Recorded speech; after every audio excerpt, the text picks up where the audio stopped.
I have the power to pause time and move freely. I desperately need to know if anyone else has the same ability. I couldn't tell you how long I've thought about doing this. I wouldn't call it going public, per se. But this is the first time I've ever felt the need to actually announce what I can do. There's always been a reason to keep quiet, whether it's because people would think I'm crazy, or because they'd try to exploit me, or because they become crazy paranoid around me.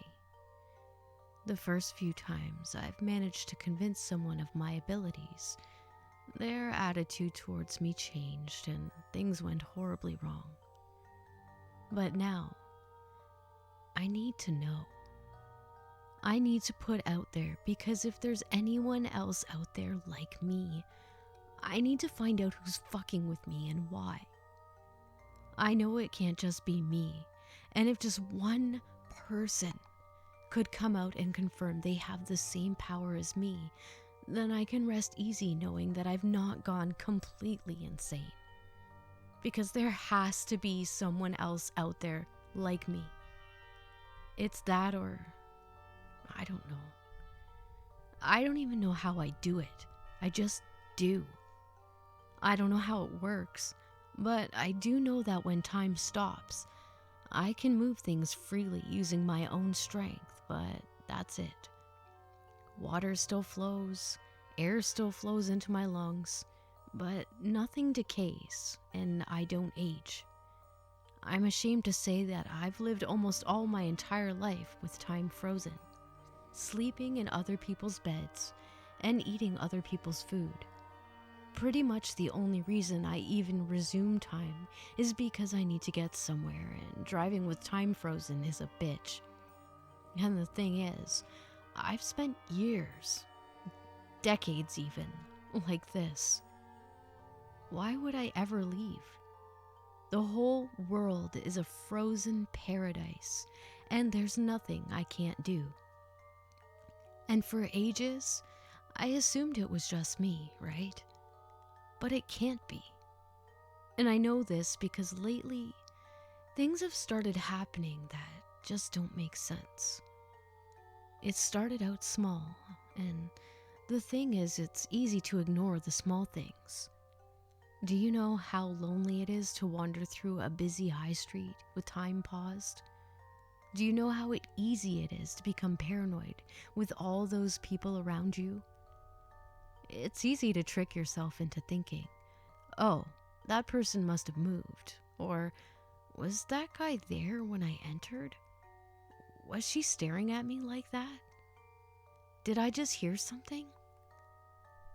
So sometimes, I'd leave a shop after taking something, and I'd look up and see the cashier staring at me angrily. Other times, a security guard might be standing there, arms frozen, with a look of anger on his face. Time was still frozen. They were still just standing there like statues. But I'd always be left wondering if they'd been like that when I'd first entered. And I'd have to try and convince myself that their expressions had nothing to do with me and the things I was taking. But pretty soon, it started to get weirder. I'd go to leave, and the cashier would be staring at me with their hands held out and a finger pointed at their palm in a sort of pay up gesture. When I broke into places, I started finding the owners hiding under the stairs or in airing cupboards, acting like their homes were being burgled. Sometimes they'd be crying or afraid, and they'd be clutching their phones, and always with an over-exaggerated expression, like a theater mask. One guy even had the emergency number ready to dial on his phone, like he was seconds away from pressing call. The weird thing is, if I resume time, they just put their phones away or stand up and act like nothing ever happened. I couldn't quite understand it. It's like they weren't even frozen like that. If anything, most of them showed a bit of confusion as to how they'd wound up cowering under the kitchen table, but at the same time, There was no way they were moving around when time was stopped. I wondered, even at the time, if maybe someone else with the same abilities as me was messing around. But the changes were still just small enough that I could dismiss them. I never had any actual proof someone was moving. I never saw anything change with my own eyes, so I kept dismissing it. But that changed a few months ago. You see, I love a good bath. I have all the time in the world, and there's nothing better than breaking into some millionaire's house and taking a long soak in their tub. I have found some truly amazing places dotted around that I like to revisit, but one of my favorite is a luxury apartment in a high-rise belonging to a pretty well-off tech investor. And he just so happens to have a tub that fits my back like a glove. Well, I climb on in and proceed to really soak it all in. I put my feet up and sleep mask on. I play some classical music and just lazily enjoy the bubbles and relaxing smells. Eventually, after an hour or so, I decide to run the hot tap for a little bit to heat the water back up. I pulled the sleep mask off, and boom! There he is. It's the owner, standing over me and clutching a kitchen knife. He's frozen, completely still, but he has the knife raised like he is going to plunge it into my gut. I freaked out, splashed around like crazy, and managed to slide out of the tub. Once I calm down, I take some time to look over the scene, and the thing is, there were no footprints, and I never heard a damn thing. The music was way too quiet to have masked someone coming in, so I should have definitely heard him approach. And he was definitely, 100%, not standing over an empty tub waiting to gut me when I first came in. The only conclusion I could reach was that he had been moved. I don't even know how they did it, but something about his face, the way it had twisted so his mouth was oversized and his eyes were wide, it just crept me out. It was worse than all the others, but at the time I just hoofed it out of there and prayed to God nothing like that would ever happen again. It was just a harmless prank, I told myself. But it just kept happening. A week or two ago, I was walking through a busy street, meandering between people and ducking below outstretched arms, and occasionally taking a peek in the odd shopping bag to see if there was anything I liked, when something caught my eye a few dozen people away. This was Oxford Street in rush hour, so I couldn't see very far at all. It was all just a close press of people like a forest of navy suits and beige heels, but still, I managed to glimpse a sort of twinkle in the sunlight.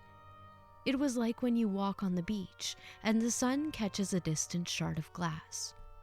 It caught my eye, and I decided to walk through the people and get a closer look, and when I did, it was like my whole world was shrunk with terror. It was another one of them. Someone like the man from the bath, that is. It was a little girl, maybe 9, wearing pajamas. She was hiding behind a larger man like he was a building and was holding a box cutter that poked ever so slightly beyond his silhouette. It had been that blade I'd seen glinting in the sun. It was almost like finding a child playing hide and seek, except everything was all wrong. She resembled the other man, in that her face was twisted out of sorts, but her skin was pale and her features even more grotesque. And there was no denying that she had in her mind the way she was crouched down with her tongue pressed into her bottom lip, her legs and arms tensed to spring out at any second. She looked like a little monster, and her eyes had been fixed in my direction. I still don't know how anyone could have managed it. To move her seems like so much work. But that's not even accounting for the look on her face. I even had to check to make sure it wasn't rubber, even as my hand shook with fear just to touch her. God, my mind played tricks on me, filling my head with images of her suddenly lunging at me the second my thumb brushed her cheek. How are they doing it? I asked myself, over and over. Pretty soon, they started appearing almost everywhere I go with time frozen. One time, I went to break into a lovely manor house, only to look up and see a pair of pale-faced people staring at me from a terrace up high. They looked like a couple and were each holding a pair of scissors like a knife, standing completely naked, head to toe. Their sagging, chubby skin and pitiful tufts of white body hair made them look almost ghostly, and I decided to avoid that place entirely. Other times, I spot them spying on me from distant places. When I wander around in cities, I can catch glimpses of them in high-rise office windows. They stand out, even from a distance, always catching my eye. I don't know if it's the way that they're always looking directly at me, and the human mind has a way of knowing when that happens, or if it's because their warped, almost clown-like faces are strange enough to scare me even when I can barely see them clearly. But no matter what, again and again, I'm faced with the question, how? How are they doing this? It must be someone like me. It just has to be. And yet, I cannot work out for the life of me how they could be running around putting these people all over the place. One or two here and there, maybe, but I can barely even stop time for more than an hour before dozens of these leering white faces start to appear in distant shadows, lurking under stairs and cars or on top of distant roofs, and one time even standing atop a speeding truck.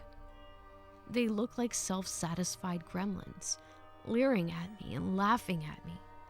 It's like they're setting traps, but they deliberately want me to see them. At first, it didn't make any sense, the way I'd catch them standing behind my bedroom curtains with knives in their hands, or standing awkwardly behind doors, or trying to conceal themselves in wardrobes. It seemed to me that their efforts at hiding were always laughable. What was the point? But it quickly started to make a perverse sort of sense. I haven't slept right in a month. I check every seat before sitting and pore over every inch of a car before driving it. I've taken to checking every nook and cranny of a room before staying there, and I can't even bring myself to go near an elevator.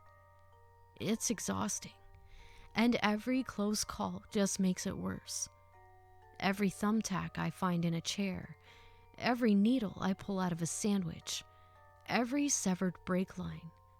It's driving me further and further into paranoia, and I don't know what to do. That's why I need to know if there's someone else out there like me.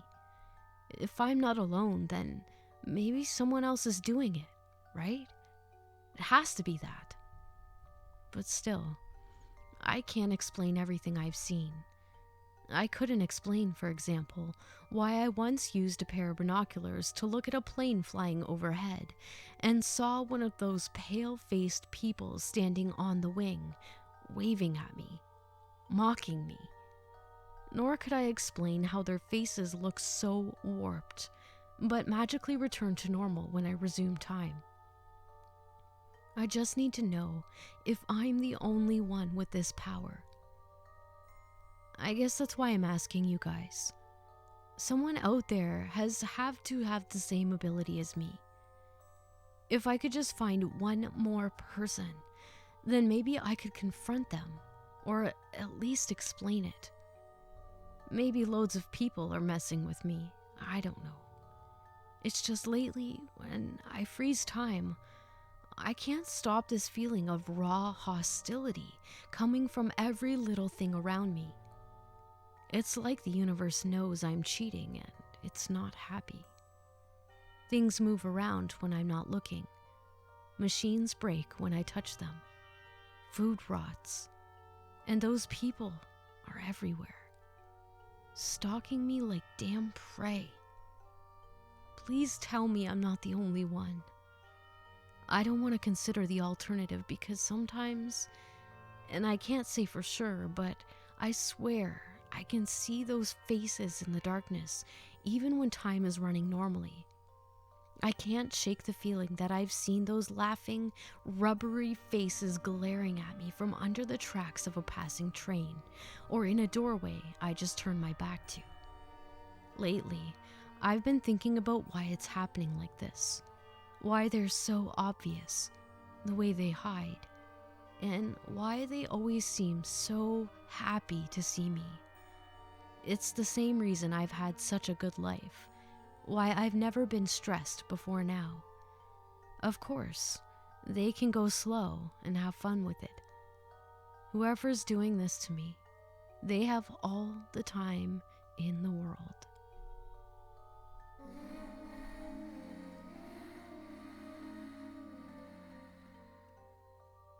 When I was 12, my best friend named Zach and I would always play outside on my trampoline late into the night when he would come over and spend the night.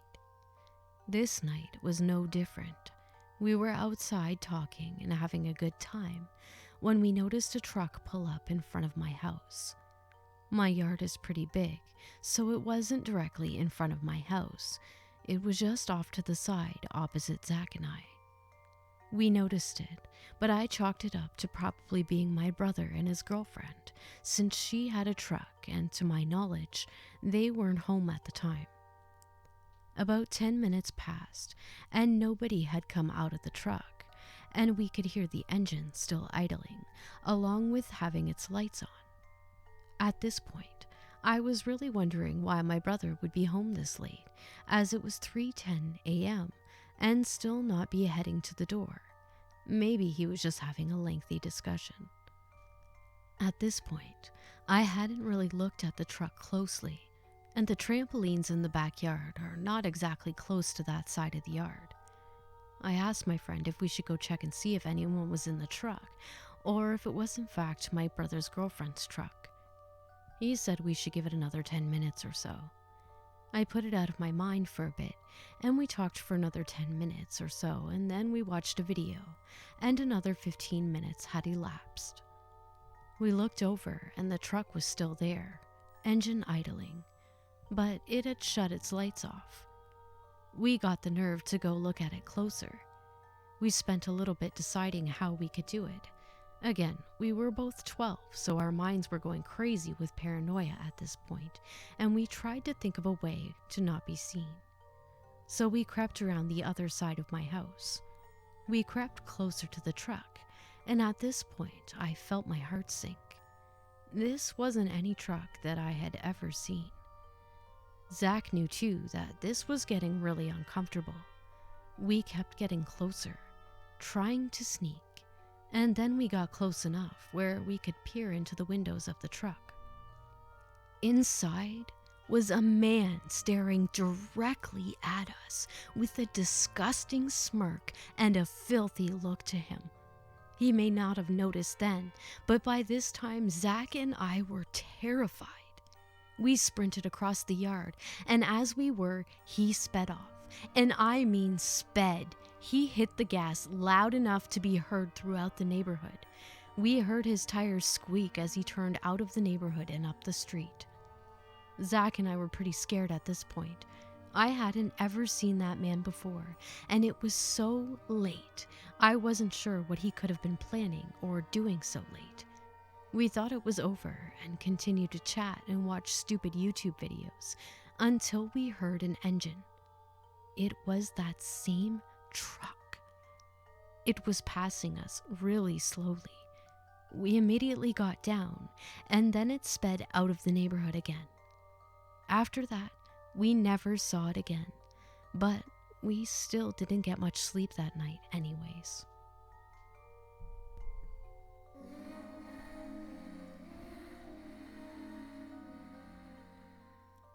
I have a confession to make. I've been trying so hard to forget what I saw. But now that Halloween is right around the corner again, all these memories resurfaced all of a sudden. I now know it was wrong to keep my mouth shut. But before I tell my husband about it, and later on the authorities, I want to get it off my chest anonymously. Maybe this will help me confessing to my loved ones. My son, I'll call him Al for the sake of this story. Al is crazy about Halloween. Each year he dresses up as a zombie. Al loves zombies. Last year, he begged and pleaded with me to let him go trick-or-treating with his friends. I used to always come along, but that year, he wanted to go without adult supervision. Just him and his buddies. He was 10 years old at the time and pretty mature already. I was reluctant at first, but after thinking it over for a while, I approved. We live in a friendly rural neighborhood bordering on large cornfields. Everyone knows everyone. I figured they would be fine. The kid needed his freedom after all. Plus, his friend Amy would come along as well. She was 12 years old already and always reminded her younger friends to behave. However, one last glimpse of uncertainty within me caused me to decide that I would sneakily follow them to keep an eye on Al from a distance without bothering him, just to be absolutely safe. I did as planned, and on All Hallows Eve, I let my son put on his costume and painted him some spooky zombie makeup, complete with sprinkles of fake blood on his ripped clothing and smears of it around his mouth. He took a look into the mirror and let out a squeal of delight. He hugged me, grabbed his little bag, and rushed outside. I waited a bit before going outside myself. His father wasn't home that night, so I left a bowl of candy on the front porch in hopes of it not being raided immediately.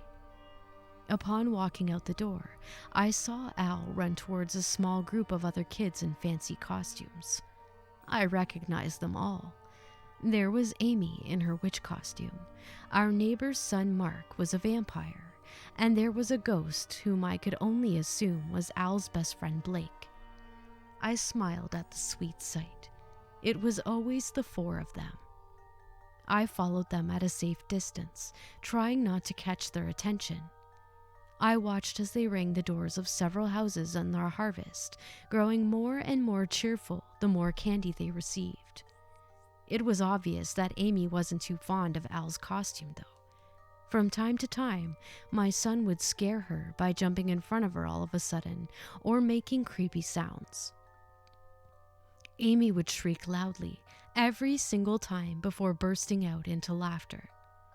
At some point along the way, they began developing Al's crazy zombie scares into full-on game of catch, my son merrily chasing around the others who, happily giggling, tried to avoid him.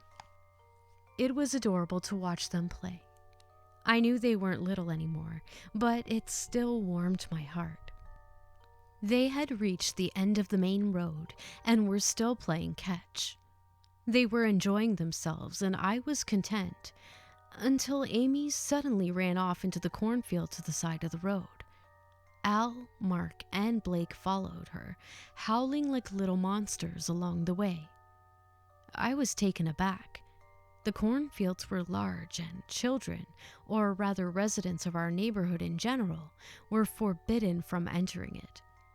Not because they would trample down the corn, but because people had gotten lost in there before. I couldn't help but instantly get worried. I hurried to run after them, but seeing as I was in pretty bad shape, it took me a while to find them. When I finally caught up with them, I found that they had gathered at the side of the field. Amy was still chuckling, but completely out of breath. "Give me a second, you guys." "Oh, come on," Blake argued from under his white cloak. "Playing zombie is so much fun," Al cheered. In the heat of the game, he had completely given up on his usual calm demeanor and was losing himself in a fit of giggles. "Can we keep playing zombies, please?" "Yeah, just give me a second, guys," Amy repeated. She was still bent over and trying to catch her breath.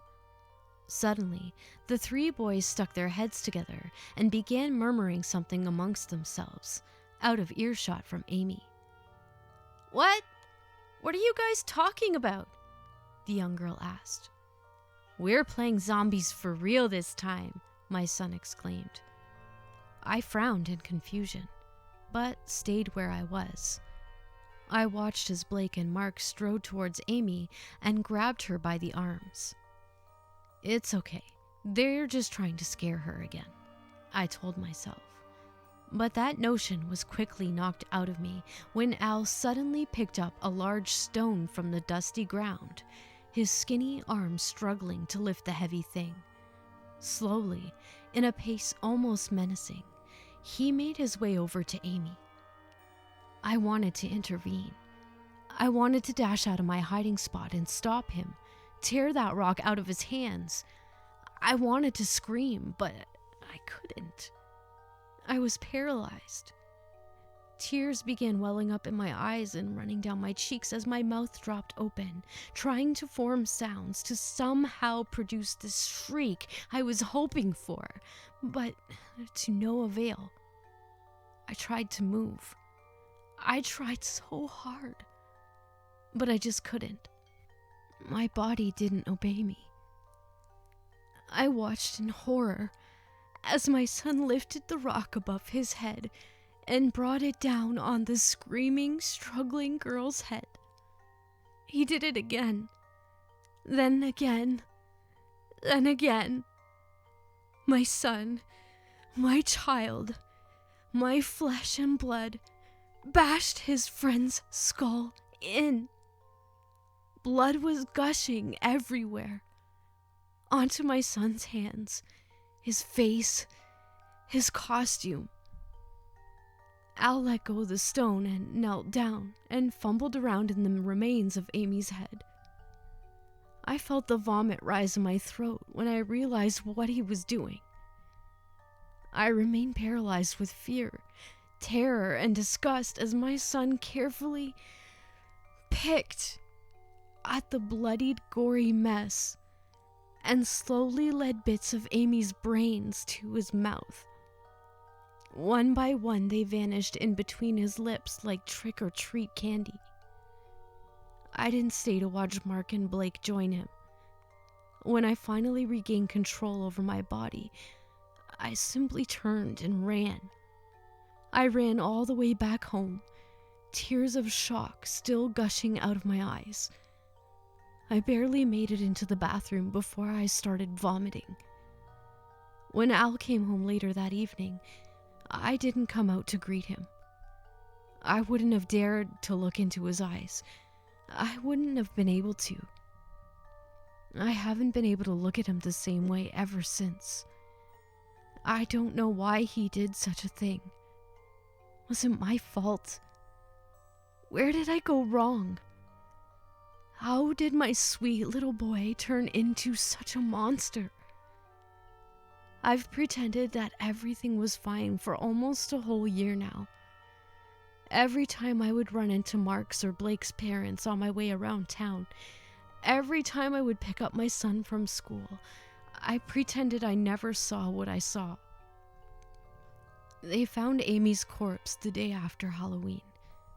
The police never found out who had done it, otherwise I wouldn't be writing this right now. No suspects were ever arrested either. When they questioned my son, he lied through his teeth. Amy's parents moved away not long after. They couldn't stand being in that home in which they had made so many memories with their daughter. I know I should have told the police. And I hate myself for being too weak to do the right thing. I was scared. Scared of my own son, but at the same time, scared of losing him too. I hate myself for not helping Amy. I don't know why I was unable to move, but had I been able to, if I could trade my life for hers, she would be standing here right now. I wish Halloween 2018 had never happened. It has left my son a killer, a sweet young girl dead, and me, a guilt-stricken shell of my former self. I'm not stupid. I know that withholding information from the police in a case of child murder has severe legal consequences. I deserve everything that's coming to me, but so does he. I guess I thought telling the truth wouldn't make a difference. It wouldn't bring Amy back to life. But by now, I know that those were just the cowardly, foolish thoughts of a cowardly and foolish woman. I know it's way too late, but for once, I'm going to do the right thing. I'm going to use the blood-stained costume as evidence. I never disposed of it. They're going to figure out which stains are Amy's and which are fake blood, all right. I'm going to name Mark and Blake too. No more Halloween. No more playing zombie.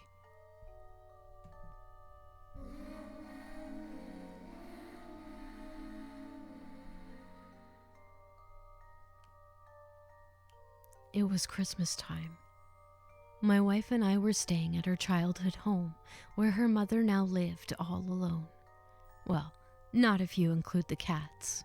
Meow. The house was on a quiet cul-de-sac in the suburbs. If you're picturing freshly mowed lawns, American flags, and empty sidewalks, you're picturing it right. It's a single-story home with an attached garage out front. The garage has 2 doorways, apart from the electric garage door, of course. One leads to the garden and backyard. This had an old doggy door from their days with dear old Max, rest in peace Max, that they covered with a piece of nailed-in wood. That had always made me slightly uncomfortable before, but I had figured it'd been that way for years, so what's the worst that could happen? The second door leads to the kitchen, hollow core. It could stop a mouse, but not much else. Definitely not something that wanted in, or someone.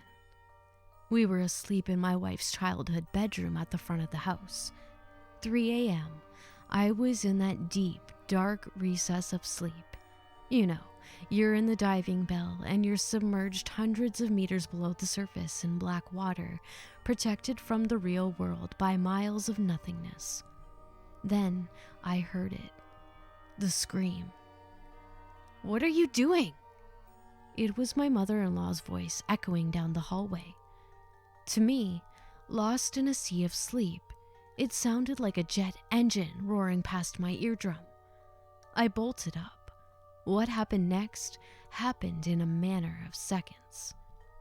But about that scream, even though I was dead asleep, I heard enough of it to sense an urgency behind it. This wasn't a, "Oh, you scared me," type of scream. This was different, and I knew it. Not consciously, but my lizard brain, that piece we retained from our primitive ancestors, knew something was up. I watch and read a fair amount of true crime as this scream awakened that horrible fear. The one that says, "This can't really be happening to me, can it?" Honestly, in that second of the night, it sounded like someone was about to be murdered. You ever wonder if you're a fight or flight type of individual?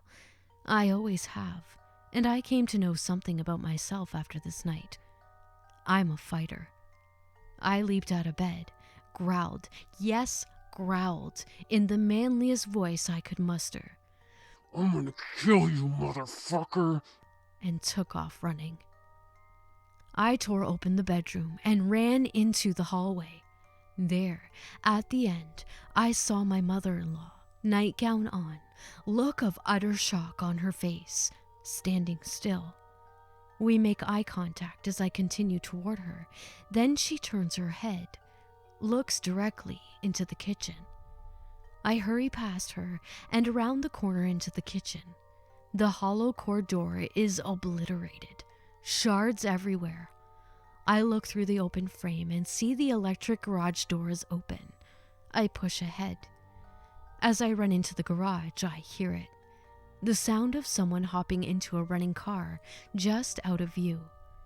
Just as I make it onto the driveway, I see a car peeling out from the sidewalk adjacent to the house. But the adrenaline is still pumping, and who am I to say no to adrenaline? So like an idiot, I run, barefoot, after the car. I give a good go, but I'm no Michael Johnson, and even he couldn't catch a speeding car. It soon vanishes down the street, and I'm left all alone. The police showed up within 3 minutes, which I have to say makes me feel a lot more at ease with my mother-in-law living there. They took our statements. My mother-in-law said she heard a noise, the hollow core door being kicked in, and walked into the kitchen where she encountered the burglar, a small framed woman. The police theorized that she was working as part of a team. Her job was to squeeze through the doggy door, kick in the hollow core, and open the electric garage door for her accomplice. According to the police, the burglars most likely thought nobody was home. Fortunately, my mother-in-law must have caught her off guard and scared her, in addition to my manly growl, of course. But it feels good to know that everyone was safe, and to learn that I guess I've got a little fight in me. And, for the record, we bought the heaviest goddamn wooden door you've ever seen to replace that hollow core. I'd like to see a mouse try and get through that. Edit. I want to offer a heartfelt thanks to all of you for the incredible kindness you've shown for my family's well-being and for my writing. You didn't have to encourage this aspiring writer, but you did. So you have no one to blame but yourselves when more of my writing is foisted on the world. If anyone would like to see some of my work, feel free to DM me. Stay safe out there, and don't forget to practice your growls.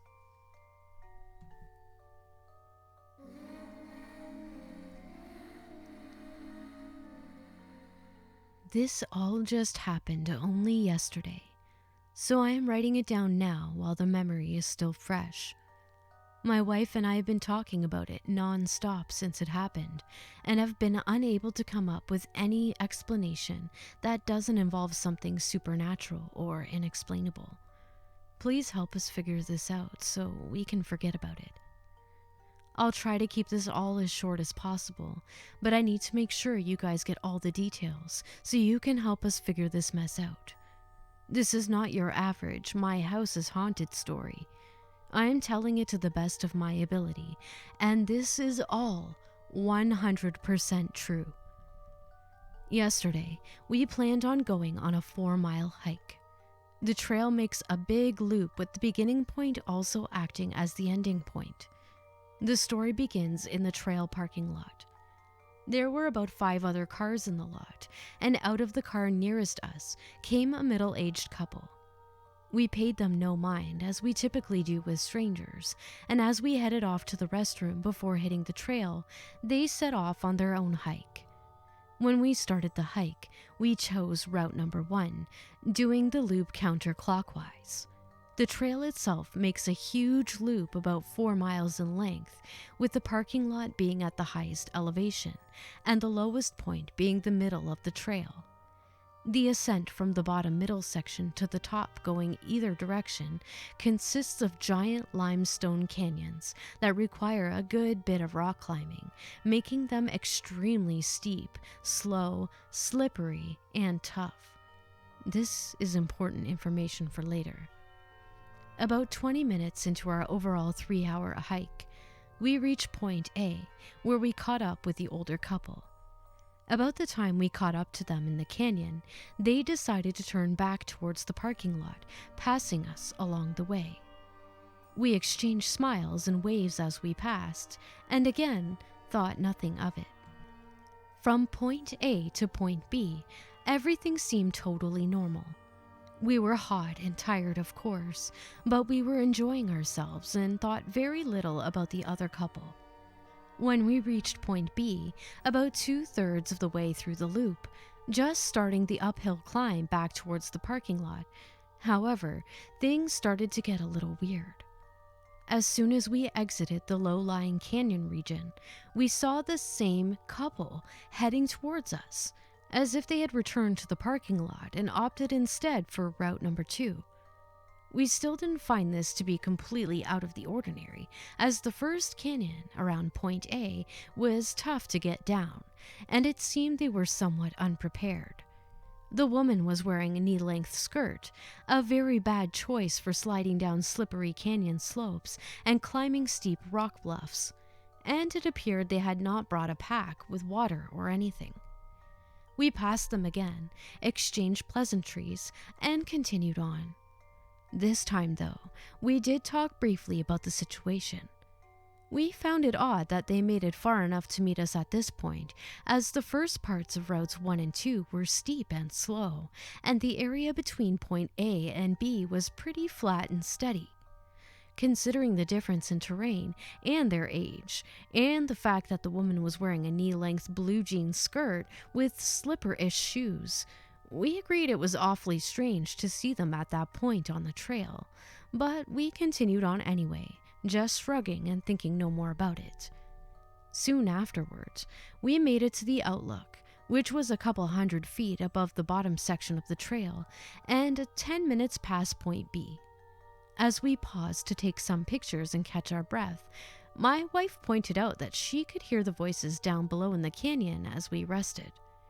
We listened and mutually agreed that it was probably the same couple, since the point that voices seemed to come from would be about that right spot for them to be at, given the last location we saw them at, and the lack of anyone else on the trail so far. Still, nothing too strange yet. That is until we reached point C. Between the outlook and point C, which was 20 minutes from the end of the loop and 40 minutes from point B, was a wide gravel trail with steep drop-offs on either side. You could say it was sort of a ridge, as everything within the loop made a giant bowl, much like a volcano, with the elevation difference between the lowest point of the trail and highest point of the trail being about 500 feet.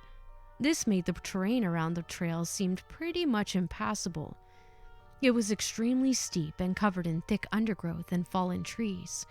It seems to be pretty much a given that the established trail is the only way to get from the outlook back to the parking lot.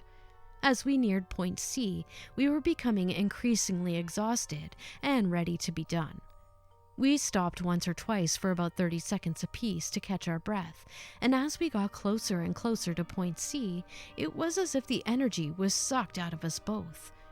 Of course, the trail was tough, but we had done it and many like it before, and it was not even 80 degrees outside.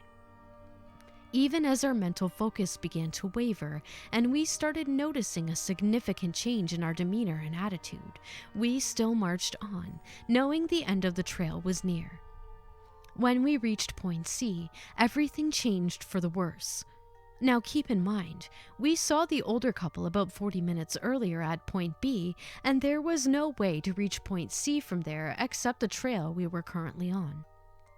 There were no shortcuts, there was no realistic way to pass us without us knowing, and no way to possibly beat us there. And yet, there they were. Sitting on a bench on the side of the trail, calmly eating lunch at that. Even if they did find some way to get there before us, they didn't have a drop of sweat on them, and their demeanor did not at all fit the situation. At all. They should have either not been there at all. As we passed them, the man mentioned something about a picnic to us and smiled, laughing. We tried our best to respond in kind, but the mood was as if we had just walked into a giant black cloud of smoke. I don't know how else to explain it, but the area around them disoriented us completely, and we no doubt were pale as ghosts and obviously shaken.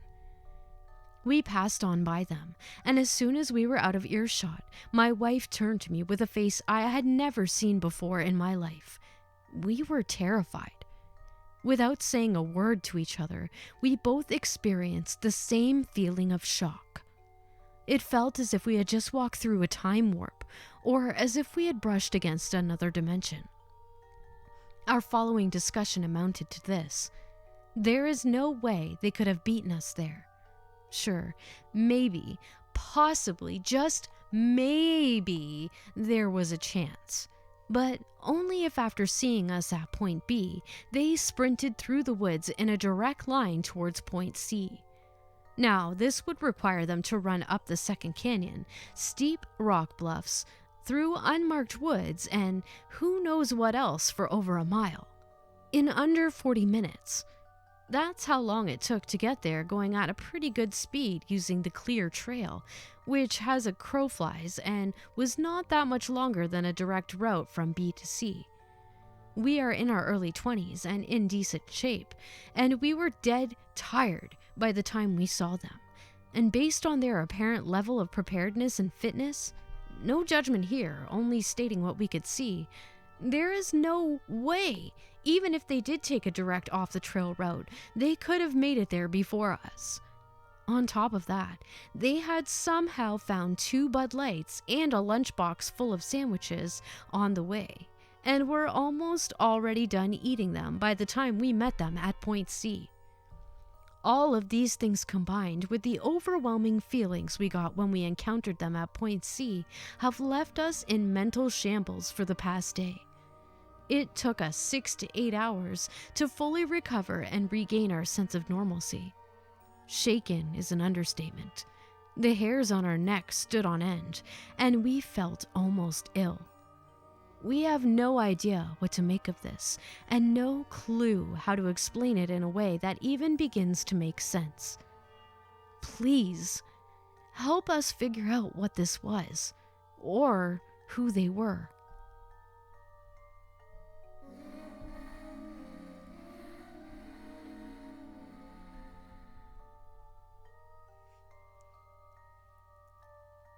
Let me preface this by stating this happened during the summer of last year. I was a summer intern at my mother's workplace, and the workplace happened to be in a relatively shady neighborhood. One summer morning, my father was taking me to work and decided to stop at a Valero down the street from my work to get some money.